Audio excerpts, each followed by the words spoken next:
வணக்கம் நண்பர்களே. மனிதனா பிறந்தா கொஞ்சமாவது மானம், வெக்கம், சூடு, சொரணை ஏதாவது இருக்கணும். ஏதாவது ஒரு கட்டத்தில் ஏதாவது ஒரு விஷயத்துல நிச்சயமா அடிப்படையில் அது கொஞ்சமாவது இருக்கணும். அது கூட இல்லாத ஒரு ஜென்மம் தான் நான் அப்படிங்கிறத திரும்ப திரும்ப இந்த தாவேகா அப்படிங்கிற கட்சியோட தலைவர் நடிகர் விஜய் நிரூபிச்சுக்கிட்டே இருக்கார்.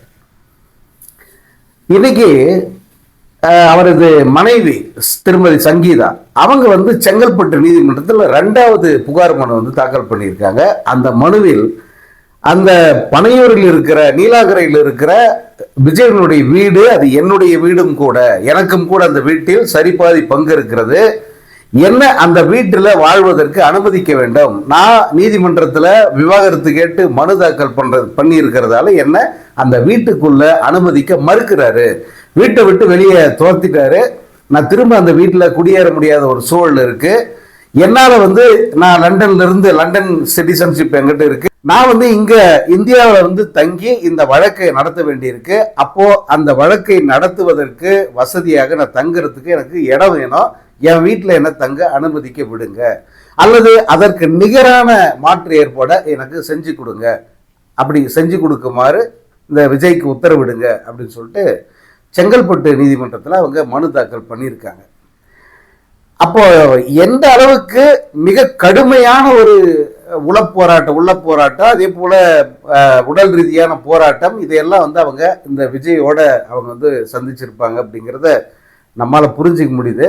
இது இனி 2 பேருக்குமான தனிப்பட்ட விஷயம், அதை பத்தி பேசக்கூடாது அப்படின்னு ஒதுங்கி போற சமாச்சாரம் இல்ல. அவங்க இதை ஒரு போராட்டமாக அவங்க முன்னெடுக்கிறாங்க. தனக்கான உரிமையை முழுவதுமாக பெற வேண்டும் அப்படிங்கிறத உறுதியா இருக்காங்க.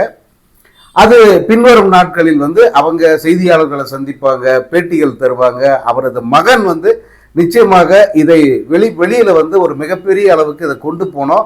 ஒரு பெரிய போராக இதை நடத்தி தங்களுடைய உரிமையை மீட்கணும், தங்களுக்கான நியாயத்தை கேட்கணும், தங்களுக்கான அந்த அவமானத்தை துடைக்கணுங்கிறதுல அவரது மகன் ரொம்ப உறுதியா இருக்கிறதா தகவல்கள் வருது. அவங்க இன்னைக்கு தாக்கல் செஞ்சிருக்கிற மனுவை பார்க்கும்போது நிச்சயமா அவங்க இதுல ரொம்ப தீவிரமா இருக்கிறது நமக்கு புரியுது.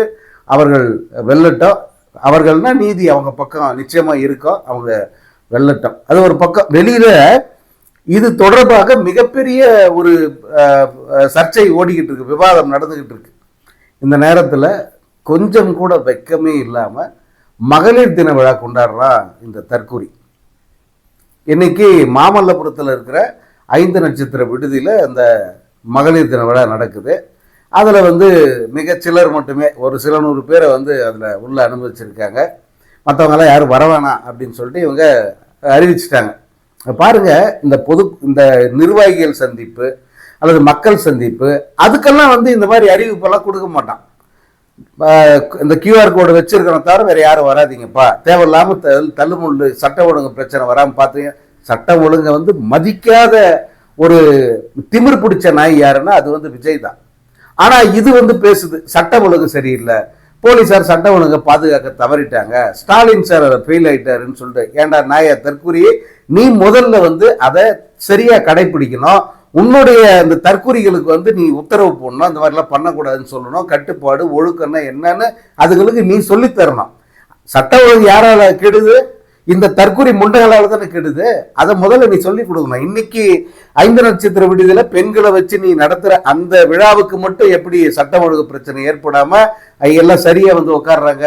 அதே மாதிரி ஒவ்வொரு நிகழ்ச்சிக்கு நீ ஏற்பாடு பண்ணல கிடக்குது. இந்த விழாவுக்கு வருவோம். இந்த விழாவில் ஒரு கதை சொல்றேன்னு ஆரம்பிக்கிறான். அது என்ன கதை தெரியுமா? 80களில் ஒரு படம் வந்தது, பந்தம். அந்த படத்துக்கு பேர் பாலாஜி தயாரிப்பில் வெளிவந்த படம் அது. அதில் நடிகர் திலகம் சிவாஜி கணேசன் தான் அந்த படத்தில் ஹீரோவை நடிச்சிருப்பாங்க. ஹீரோயின்னு பெருசா ஒன்றும் இல்லை, ஏன்னா சிவாஜி நடிக்கிற படத்தில் அவர் தான். அதில் பேபி ஷாலினி நடிச்சிருப்பாங்க. அப்போ அவங்க ஷாலினி பேபி ஆகும்போது அந்த படம் பேபி ஷாலினி இல்லாத படமே இல்லைன்ற அளவுக்கு அப்போ நிறைய படங்களில் அவங்க நடித்தாங்க. அதில் ஒரு பாட்டு ஒன்று வரும். அந்த பாட்டை பாடினது யாருன்னா TM சௌந்தரராஜனும் கூட பேபி ஷாலினியே பாடியிருப்பாங்க. என்ன பாட்டுன்னா, baby baby oh my baby குட்டி கதை சொல்லவா அப்படின்னு ஆரம்பிக்க அந்த பாட்டு. அந்த பாட்டுல ஒரு கதை சொல்லுவார் சிவாஜி.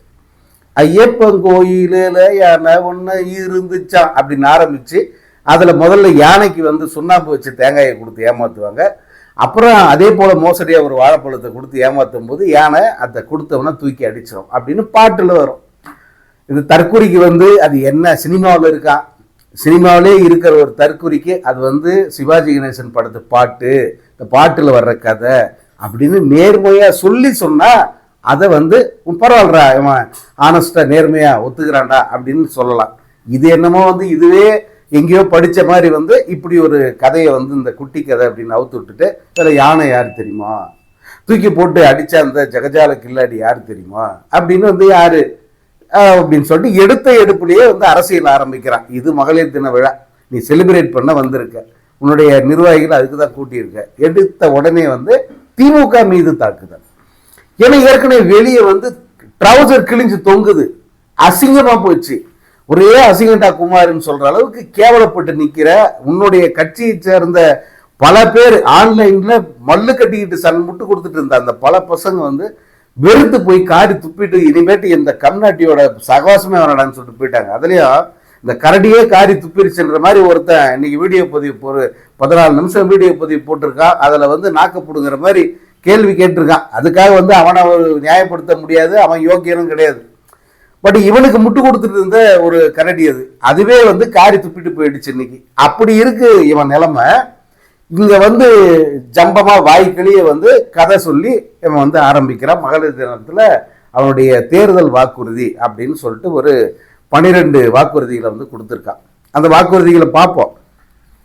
இப்போ எதுக்கு இந்த மகளிர் தின விழா அவன் பயன்படுத்துறான்னா, வெளியில வந்து தன்னுடைய இமேஜ் என்பது கிழிந்து தொங்குது, டார்டார கிழிஞ்சு போச்சு, அவன் செம்ம அடி அடிக்கிறான். இப்படி எப்படி இல்லை, தாங்க முடியலடா அடிங்கிற அளவுக்கு அடிக்கிறான். டேமேஜ் கண்ட்ரோல் பண்ண இல்லையா, இந்த டேமேஜ் கண்ட்ரோலுக்கு வந்து இந்த அறிவிப்பை வந்து அவன் பயன்படுத்துறான்.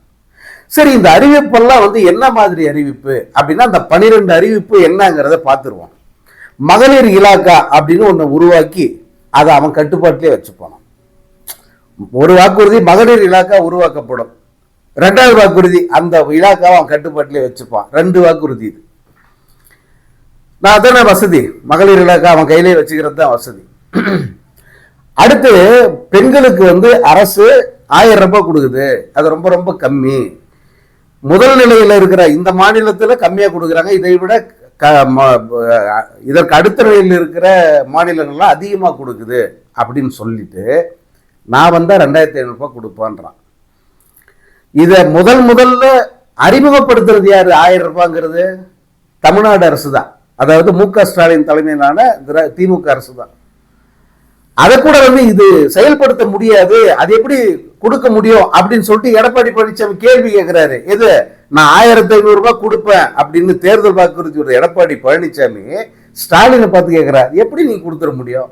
சரி, நீ என்ன நம்பிக்கையில் கொடுக்குறேன்னு சொன்ன? நான் ஒரு வாக்குறுதியை தான் கொடுத்தேன், நான் செயல்படுத்தேன்னு சொன்னா அப்படின்னு எடப்பாடி ஜகா வாங்கிட்டார். ஆனால் ஸ்டாலின் அரசு அதை செயல்படுத்தி காட்டுச்சு.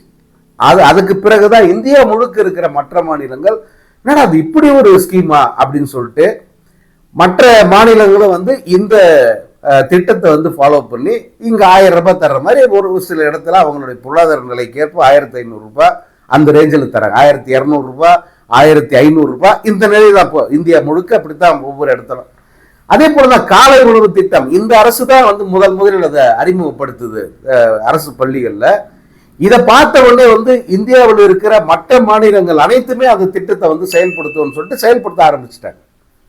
பயணியர் இது முன்னோடி, சாதாரணமான விஷயம் இல்லைங்க, திராவிட முன்னோடி அப்படி, அதாவது திராவிட மாடல்னு சொல்றாரு நம்ம மு.க. ஸ்டாலின். அது வந்து சும்மா வெறும் வார்த்தை இல்லை, அவர் ஒவ்வொரு அறிவிப்பையும் வந்து அவர் முன்னோடியே அறிவிக்கிறாரு, அதை செயல்படுத்துறாரு. அடுத்து இந்த தற்கொலை அறிவிப்புக்கு வருவோம். 2500 ரூபாய் கொடுப்பேன் அப்படின்னு சொல்றாரு. அரசு ஏற்கனவே 2000 ரூபாய் கொடுப்பேன்னு சொல்லிருச்சு. 5000 ரூபாய் போட்டாங்க அக்கௌண்ட்ல. அதுக்கு அடுத்த மே மாசத்துக்கு பிறகு உங்களுக்கு 2000 ரூபாய் கண்டிப்பா தருவேன் அப்படின்னு சொல்லியிருக்காங்க. இந்த தற்கொலை வந்து 2500 அப்படின்னு வந்து சொல்லியிருக்கு. இது ஒரு பெரிய, இதெல்லாம் வந்து என்ன அப்படிங்கறத அப்புறம் பார்ப்போம். அதுக்கு அடுத்து வாக்குறுதி, அரசு பேருந்துகள் அனைத்திலுமே பெண்களுக்கு இலவசம். இப்போ அவன் சொல்றான், பிங்க் கலர் பஸ்ல மட்டும்தான் என் பெண்களுக்கு இலவசம் அப்படின்னு போட்டிருக்கு அப்படிங்கிறவன். ஏன்னா அங்க சரக்கு அடிச்சுட்டு படுத்துக்கிட்டா வந்து இவனுக்கு என்னத்தை தெரியும் வெளியே என்ன நடக்குதுன்னு சொல்லிட்டு அரசு பெண்களுக்காக அந்த மகளிர் விடியல் பேருந்து பயணம் அப்படிங்க இருக்கு இல்லையா, அதை அவங்க கொச்சப்படுத்தலை. நம்ம ஏதோ சொல்லிட்டோம், இலவசமா தானே போறாங்க, ஏதோ ஒரு பஸ் அனுப்புவோம் அப்படின்னு அரசு நினைக்கல. அத்தனையும் புதிய பேருந்துகள். இந்த அரசு மகளிர் விடியல் பேருந்துன்னு ஒரு ப்ளூ கலர் பஸ் விட்டுருக்கு, நீங்க பார்த்துருப்பீங்க, பயணம் பண்ணியிருப்பீங்க. அது எந்த அளவுக்கு புதிய பேருந்துங்கிறது உங்களுக்கே தெரியும். பெரும்பாலான பேருந்துகள்ல மகளிருக்கு டிக்கெட் கிடையாது. ஆனா நீண்ட தூர பேருந்துகள்ல வந்து எல்லாருக்குமே டிக்கெட். ஏன்னா போக்குவரத்து கழகத்தை நடத்தணுமா வேணாமா? எப்படி இழுத்து ஊத்தி மூட்டு போயிடுவீங்களா? அந்த போக்குவரத்து கழகத்தை நடத்துறதுக்கு குறைந்தபட்ச வருமானம்னு ஒண்ணு வேணும்.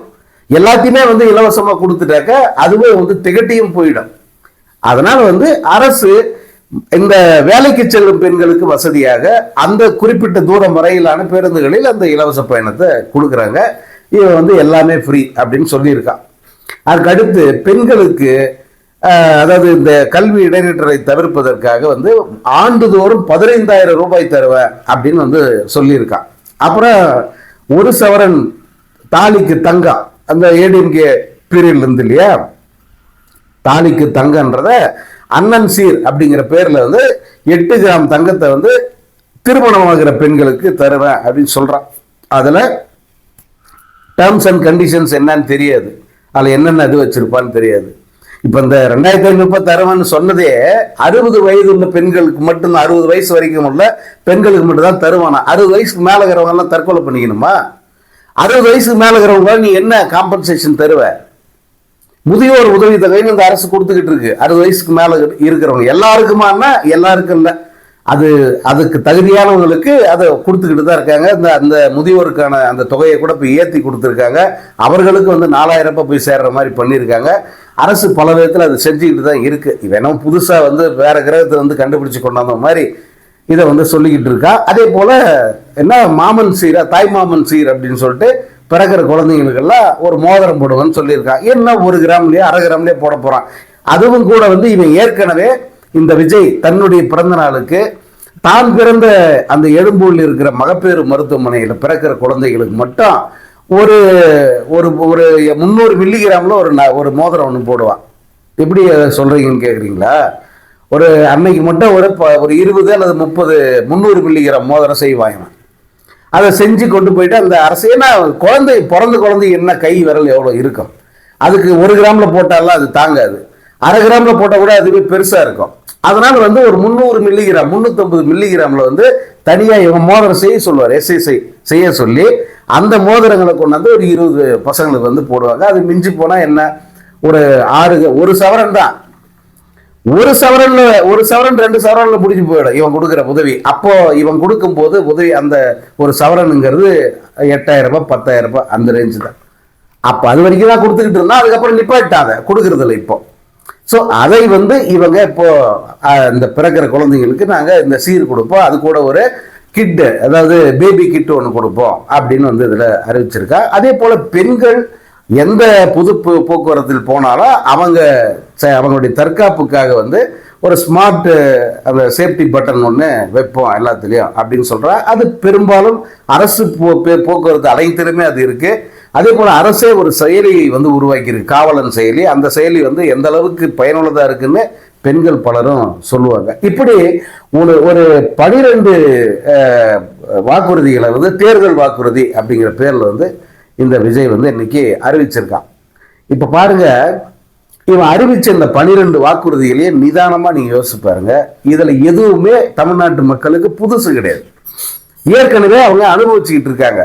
இந்த அரசு, அதாவது அது அதிமுக அரசு அல்லது திமுக அரசு, இந்த 2 அரசுகளுமே ஏதோ ஒரு கட்டத்தில் இந்த பயன்களை, இந்த திட்டங்களை மக்களுக்கு அறிவிச்சு அது செயல்பாட்டிலும் இருக்கிற மாதிரி வந்து பார்த்துக்கிட்டு இருக்காங்க. இவன் அதுக்கு புதுசா வந்து ஒரு பெயிண்ட் அடிச்சு அது ஏதோ இவனே புதுசா ஒரு திட்டத்தை உருவாக்குற மாதிரி வந்து இவனுக்கு எழுதி கொடுத்த அந்த மூதியவிங்க அப்படி ஒரு கிட்ட கொடுத்துருக்காங்க. அதை உட்காந்து இங்க கிக்கிலி பண்ணிக்கிட்டு இருக்கு. ஐயோ கடவுளே, இதெல்லாம் வந்து என்னடா பொழப்பு, இதெல்லாம் எப்படியோ வந்து நம்ம வரப்போறது இல்லை. ஏற்கனவே ஊருக்குள்ள நாறுது. அதனால வந்து அடிச்சு விடுவோம், கொஞ்ச நாள் இதை பத்தி பேசுவாங்கல்ல எல்லாரும், அடிச்சு விட்டா அதை பத்தி எல்லாரும் பேசிக்கிட்டு இருப்பாங்க, இந்த பர்சனல் டேமேஜுங்கிறது கொஞ்சம் கண்ட்ரோலுக்கு வரும் அப்படின்னு நம்பி வந்து இந்த வாக்குறுதிகளை வந்து இந்த தற்கூரி கொடுத்ததாக தான் நான் பார்க்குறேன். அதே போல இந்த கூட்டத்துக்கு வந்த பெண்கள் அவங்களெல்லாம் பார்க்கும்போது அந்த மூளைச்சலவை செய்யப்பட்ட அந்த பைத்தியங்கள் அப்படிங்கிறது மட்டும் உறுதியாக தெரியுது. அதுங்களுக்கு என்னுடைய ஆழ்ந்த அனுதாபங்களை தான் சொல்லணும். இது இப்படியெல்லாம் வந்து இவனை ஆதரித்து இவனை உற்சாகப்படுத்துறதெல்லாம் ரொம்ப கேவலம். ஒவ்வொருத்தருமே வந்து இவனை ஆதரிப்பதற்கு முன்பு சங்கீதாவையும் இப்போ இவன் கொடுத்து கூத்தடிக்கிற அந்த நடிகையை மட்டும் மனசில் வச்சுக்கணும்.